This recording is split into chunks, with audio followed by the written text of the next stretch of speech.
I never knew that in order to make bread, you first need to raise a hungry pet that you feed every day to stay alive. And as it grows, your pet is what makes your bread rise. Initially, the only thing I knew about this was that I needed to grow one myself and see how long I could keep it alive for, all with the end goal of taking my new pet and baking a bread of loaf. And I mean a good one. So, my 30-day journey began. I first added flour and water to a mason jar, covered it with a coffee filter and an elastic, and waited for something to happen. Before I knew it, days 2 and 3 rolled around and I noticed my pet start to bubble a little bit. Our pet was growing.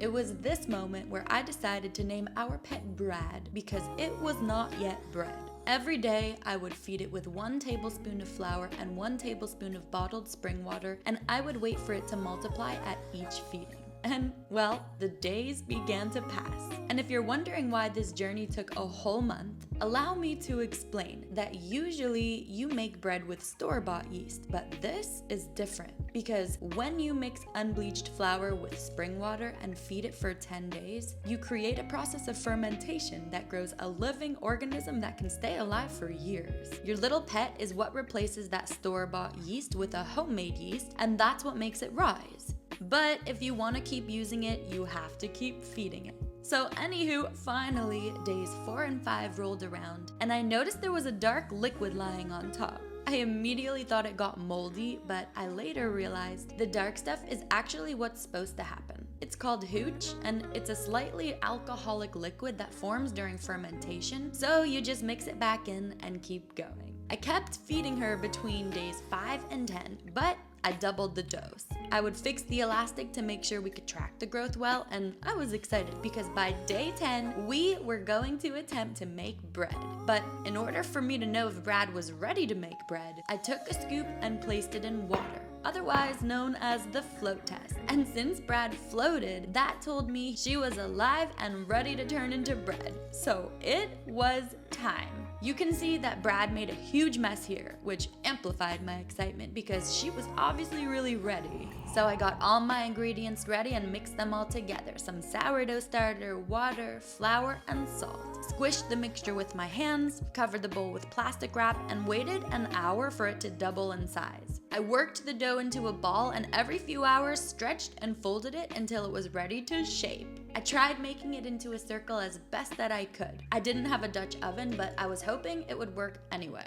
And soon I made the executive decision to put it in the oven because I wasn't sure when to do it. I scored a line down the middle, but honestly, something looked kinda off after I moved it into its new baking dish. So I was thinking maybe I should have let it rise there from the beginning, but anywho, I stuck to the process, put it in the oven for the first 20 minutes at 450 degrees, and then turned the heat down to 400 for another 20 minutes. And then I baked it for an additional 40 minutes, and the timer finally went off. But when I opened the oven, Brad didn't look dark like normal sourdough bread. However, I followed a recipe, so I took her out to see what we were working with.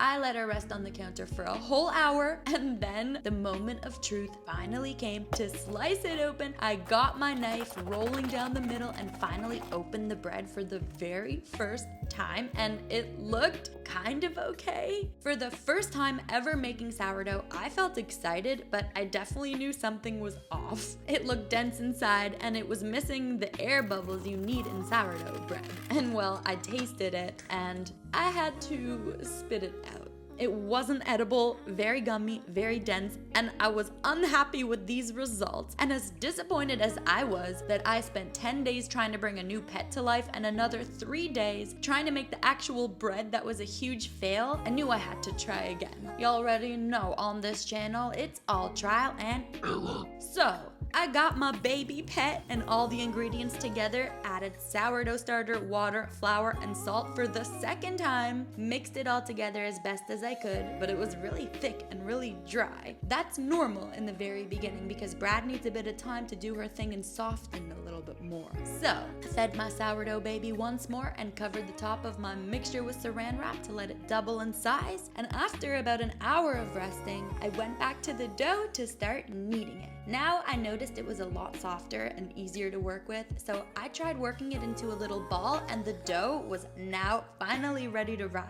I left Brad for about 13 hours, and when I woke up, she had doubled in size, and it was finally time to stretch and fold the dough again. I don't think there's a specific amount of time you need to wait in between stretch and folds, but the more, the better. And the dough started to get easier to stretch, and it felt like we were finally on the right track, and I was so proud of Brad. This time, I also oiled the bottom of the baking dish, and I was gonna leave Brad in this dish to bake and not transfer it like last time. I stretched and folded the dough a few more times until it was ready to shape, and I still didn't have the Dutch oven yet, but I wanted to try to bake it in something a little bigger. So I did a final stretch and fold, and then I actually did move Brad to a better baking dish and let it rise in this pot before baking it. I was really hoping I wouldn't mess this up, but I felt happy with the way Brad was looking, so I finally made the decision to bake her. I scored lines down the middle as best I could. I really felt professional in this moment, and I put her in the oven. I baked her the same as last time, but this time I took the lid off halfway, and soon it was